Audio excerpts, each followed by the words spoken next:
Safa menuju Bukit Marwa sebanyak 7 kali. Nanti juga akan kita bahas secara detail. Kemudian tahallul atau bercukur, yang menggunting rambut, menandai selesainya kita melaksanakan ibadah umroh. Itu tentu saja dilakukan demi mengharapkan ridho dari Allah Subhanahu wa Ta'ala. Nah, jadi Bapak Ibu sekalian, bagi yang sudah pernah umroh, itu insya Allah pengalaman ini sudah dialami. Bagaimana dengan menyengaja untuk berziarah ke kota Mekah, untuk apa? Untuk melakukan ritual tawaf, melakukan sa'i, dan kemudian tahallul atau bercukur. Nah, itulah pengertian tawaf, baik dari sisi bahasa, yang artinya adalah ziarah, atau secara istilah, yaitu mengunjungi Baitullah, dalam kurung Ka'bah, dengan melakukan ibadah berupa tawaf, kemudian sa'i, dan bercukur. Itu semata-mata untuk mengharapkan ridho dari Allah Subhanahu wa Ta'ala. Jadi sampai sini Bapak Ibu sekalian sudah paham ya apa itu umroh, baik secara bahasa maupun secara istilah. Kalau saya berniat untuk umroh misalnya ke Afrika, Pak, nah, itu bukan umroh, karena yang dikunjungi itu bukan Baitullah atau Ka'bah, karena Ka'bah itu adalah sebuah bangunan simbol perpaduan umat, tempat arah kiblat umat Islam. Yang di barat pasti menghadap ke timur, yang timur menghadap ke barat, yang selatan menghadap ke utara, yang utara menghadap ke selatan. Semua tujuannya adalah untuk menghadap ke Ka'bah. Luar biasa. Dan Ka'bah itu merupakan salah satu tempat yang pertama kali Allah bangunkan. Jadi masjid yang pertama di mana? Masjid yang pertama itu adalah Baitullah, itu yang ada Ka'bah di sana. Bagaimana firman Allah, Inna awwala baitin wudi'a lin-nasi lalladzi bi Bakkata mubarakan.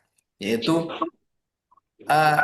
Baitullah yang pertama dibangun oleh Allah Subhanahu wa Ta'ala itu adalah di Bakkah. Bakkah itu di mana? Yaitu kota Mekah yang kita kenali sekarang. Di sanalah tempat pertama kali Allah itu meletakkan, membangun Baitullahnya, rumahnya, yang sekarang dikunjungi oleh semua umat Islam di penjuru dunia untuk melaksanakan umroh dan juga untuk melaksanakan haji. Baik, ini pengertian umroh. Lalu selanjutnya kita melihat apa saja hukum untuk melaksanakan umroh.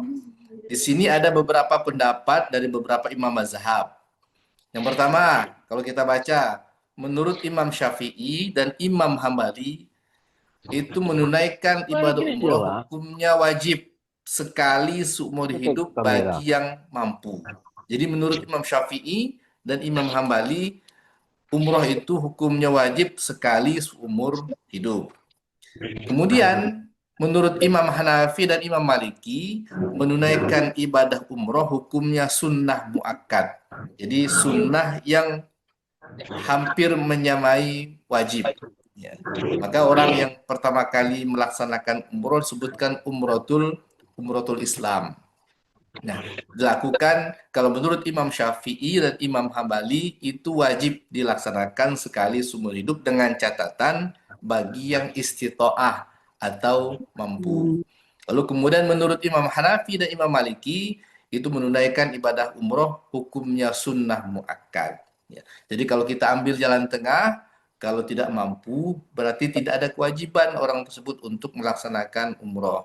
Tapi kalau dia punya kelebihan harta, maka ya tentu punya penekanan lebih agar bagaimana pertama dia harus juga mendaftar haji, kemudian baru dia melaksanakan umroh.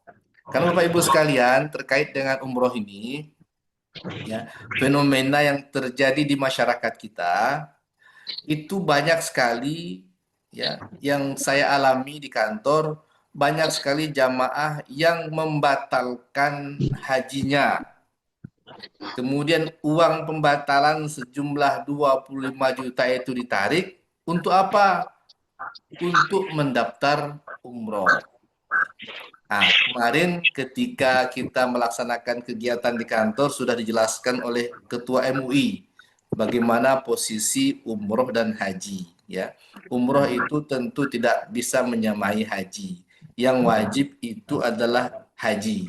Maka ketika kita sudah membatalkan haji kita, maka kita tidak lagi berniat untuk haji. Sementara dia mampu. Kalau orang mampu, maka dia punya kewajiban untuk mendaftar haji. Kalau dia sudah menarik pendaftarannya, kemudian beralih melaksanakan umroh, berarti dia sudah tidak punya niat lagi untuk melaksanakan haji. Dan itu sering terjadi sekarang Bapak Ibu sekalian. Ya banyak faktor yang menyebabkan kenapa kaum muslimin atau umat Islam itu membatalkan hajinya. Yang sering menjadi alasan adalah umur sudah tua Pak, umur udah mungkin 70 tahun, sementara berangkat haji 5 sampai 6 tahun lagi, tah hidup tah tidak kata dia. Daripada ajom ke Mekah sama sekali, lebih baik ke Mekah batalkan hajinya berganti dengan umroh.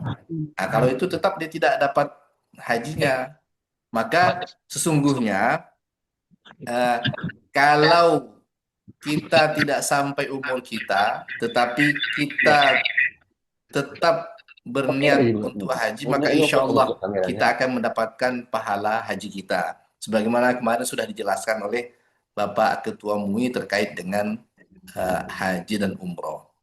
Mau orang umroh 5-6 kali, tetap saja tidak bisa menyamai haji. Ya.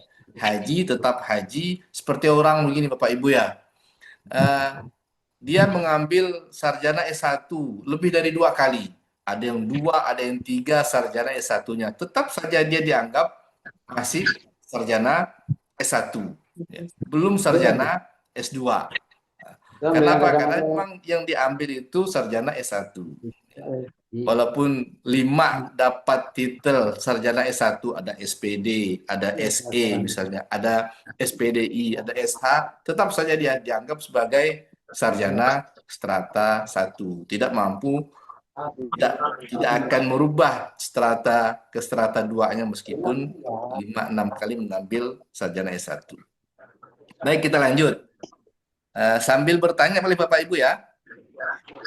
Umroh terbagi menjadi umroh wajib dan umroh sunnah. Ya. Jadi umroh wajib dan umroh sunnah. Biasanya umroh wajib ini ketika kita belum pernah sama sekali melaksanakan umroh, maka umroh yang pertama itulah dikatakan sebagai umroh wajib. Contoh misalnya, ketika kita akan melaksanakan haji, yang kita ambil adalah haji tamatu. Haji tamatu itu melaksanakan umroh dulu, baru melaksanakan haji. Nah, umroh yang pertama itu disebut sebagai umrohul Islam atau umroh wajib karena dia belum pernah melaksanakan ibadah umroh. Itu namanya. Sementara umroh sunnah ini dilakukan kalau dia sudah pernah melaksanakan umroh, maka umroh yang kedua itu adalah umroh sunnah. Foto nanti bisa. Silakan, mungkin orang yang sudah pernah pergi haji, kemudian 1 tahun berikutnya rindu dengan Baitullah, ingin berkunjung ke sana lagi, kemudian Allah berikan keluasan rezeki, silakan daftar umroh. Ya, tidak apa-apa. Tapi sekarang banyak orang yang 5, 6, 7 kali berangkat umroh, tapi tetangga di sebelahnya itu ada yang kelaparan, makan pun tidak bisa.